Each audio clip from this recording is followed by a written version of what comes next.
Okay. This is an NW3 I did with George. So I've got all 6 searches here. The first one is a blank container search. The odor was actually blowing in from exteriors, and you can see how he hits odor catching on the corners of this hallway. And so as I'm going up and down, I'm recognizing that he's an odor, and I'm trying to figure out, is it coming from one of these containers, or is it coming in from our next search, which is at the end of the hall? So he's catching odor, and I'm trying to check, is his nose coming down to the containers? Which containers has he sniffed? Which ones has he worked? Which ones is he blowing by and potentially missing because of odor pooling in that space? So here he does a really nice job. He works down that line a little bit, but then we get interrupted again, how odor is moving away. He ends up flipping that one. I'm a little worried about it. And he comes down the line. He kind of loses it after 3, which is a good indication that there's no hides in the containers themselves. But I'm still a little bit worried. He likes to blow past containers. This has been our hardest element. So as the first search going in, I'm going to be a little bit more cautious. Here he does a pretty good job checking the containers. As we move down the line, he rechecks the one that I'm a little worried about because he's flipped it. And he goes down and he wants to chase out that corner. So I call finish. Now this is that exterior search. There was one hideout here. I let him just pull me out. He has that enthusiasm, that arousal. So I'm just going to let him go. He's working odor in this corner. You can see how much is pooling and catching in these tables. He's swirling in this space. He curls back around. He's working it on the ground. It's cool first thing in the morning. He does a little bit of a double back, which makes me thoughtful that there might be odor in this space. But then he starts running wide. So I let him just chase it. I know that he's going to be pretty successful in figuring out where that odor is coming from. Here he's running to the other side. We've got that nice big arc, and then he goes out wider, which is very common where he's going to double check that arc. He comes back in. There's a grate on the ground. He has a little bit of information from that, comes in, finds a nice clean line, goes past the corner, loses it a little bit, circles back around. You can see the sunshade boundary there. He's catching more information. He curls it right back into that pocket. It's now starting to go a little high. He gets to the corner, goes wide, grabs that information, comes back to the corner, and pulls it right to the hide. Really nice clean alert. I was happy with that one. I rewarded him. Now I saw a lot of interest on the benches. I didn't see any other new information in that back corner. So from here, I bring him back to the benches and let him work through that puzzle a little bit more. Now, he did work really well the first time, so maybe we didn't need to work that, but at the same time, I would love to get a clean NW3, so we are going to work this thing to an end. So he was working that first hide a little bit. He was showing me how it was going underneath the windowsills.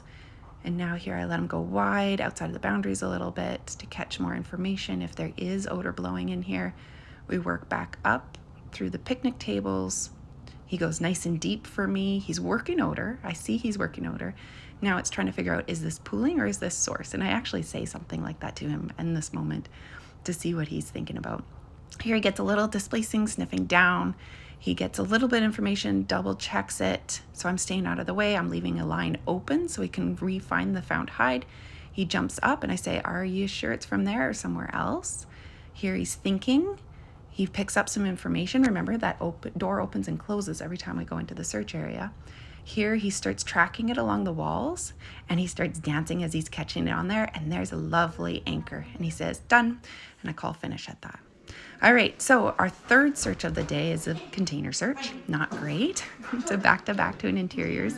You can see he comes in with the same enthusiasm. Containers is always going to be our hardest because he just loves odor so much and he struggles to put it back on containers.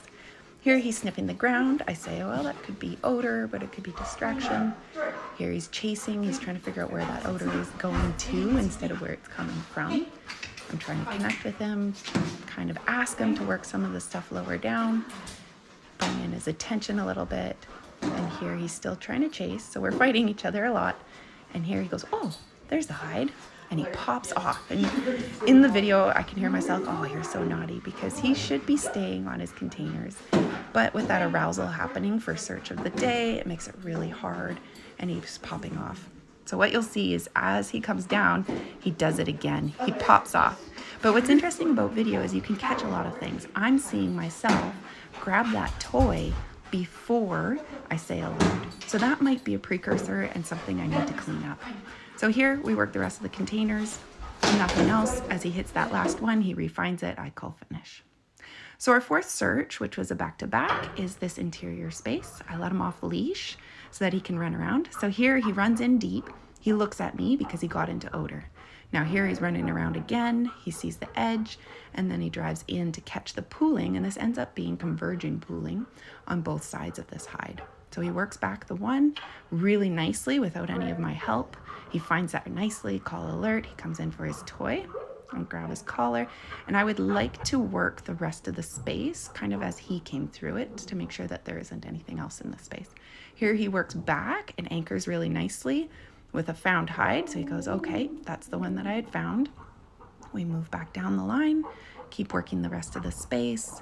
And this is something that I don't remember necessarily at the second half of the search, is that we've cleared this space already. I don't really need to do it again, but I'm worried with his arousal that potentially we would need to. Here he catches another hide. I can see the edges really nicely. And what he does in here is he crawls through all the boxes. Here he finds an edge, he comes back, and he's way deep behind all of these boxes, in the boxes, climbing around them, and he catches it. I see that there's a bin in the front. And he finds the hide. I let him source and come to the point. Reward really well. Now here I am looking for a third hide just in case. So I'm going to let him go through. He actually does a really nice job of not getting sucked back into found hides. So he works through the space, but this was the pooling that we saw at the very beginning. And I'm making sure, is there an inaccessible hide? Is there something that maybe we're missing in this corner that's making it a little bit more difficult? He works around me. I'm in the way.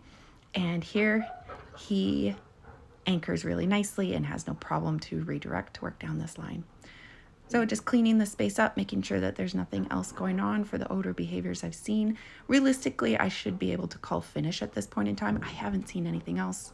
This is stuff we need to be working on for Elite, but it's good lessons to learn in NW3. So really nice that I can see this in video. There's no other changes of behavior, nothing else there, that we're able to clear the space. He's not taking any hints from me, and we're working through that space really nicely. So this is why we want videos, is that we can see this stuff. We can learn what they look like when we're done and we're continuing to work a space. This is things that we don't typically pay attention to when we know where the hides are and we're in training. So here, cover the rest of the space, and I'm looking for him to show any sort of new changes of behavior, get a 30-second call. He goes to the door. I call finish. All right. So then we have a little break. Lunch break happened, and we end up with our last two searches of the day. The first one was an interior space, very empty. So I let him go in here, and I decided I was not going to fight his arousal. I was not going to get in the way of him running around. But what's super interesting is as he's running around, every time his head pops up, he's actually finding odor and the edges of where the hides are, as well as where the odor is intersecting between two hides. So as he's running around, I can see there's a hide at the front of the space. I saw a curl in here the first time, so that's why I presented the chairs. Turns out there's a hide there, really nice. And I was already committing to go down the line. Here, I was rushing. He was still in high arousal from the toy. I should have waited for a quick sec. So I push another corner. Ooh, he has a nice change of behavior. I step back, and here I'm waiting. I'm gonna let him solve this problem. There's no need to rush this kind of thing. Here, he finds his answer. I reward really nicely. Here, I learned my lesson. He was too high after the first one. I hold that collar and I wait for him a little bit, which is now he's able to get off of me and not get stuck on that toy. Here, he solves that third one really fast. All right, so our last search of the day was a 2 hide. We didn't know it at the time. Vehicle search. As I walk up to the line, there's actually a lady to the left, and that's why his head went to the left. Here he goes wide, and he actually stands and looks for that lady. And so I ask him to get back working, and we have a little curl, and then we can get back working on the vehicles. He finds this one, and he actually pops off. And because he was popping off on the containers, I wasn't going to accept it. And he got a little hissy fit, and so I gave him a little confidence. You can do it. And he goes back. He has a nice clean alert, and it was on the fender there. Nice reward. And we have our little moment to get back to search and let him go down the line. So here I'm working the downwind side of the vehicle. So the wind was blowing towards basically where the judges are, towards the start line. There really wasn't a strong need to work the other sides of the vehicle. So here he's looking for that lady again. get him back onto the vehicle, back into upwind a little bit more. He goes wide here.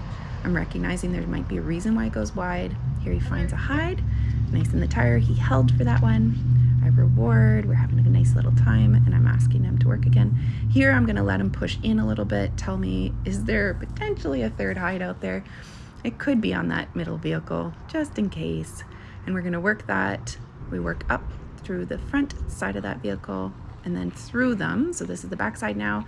He goes wide, and what you see is the wind blowing through that tire a little bit. So he's showing some interest, and I'm remembering that the hide was on the other side, so I call finish. And we ended up finding them all this day, which was really fun, with 6th overall.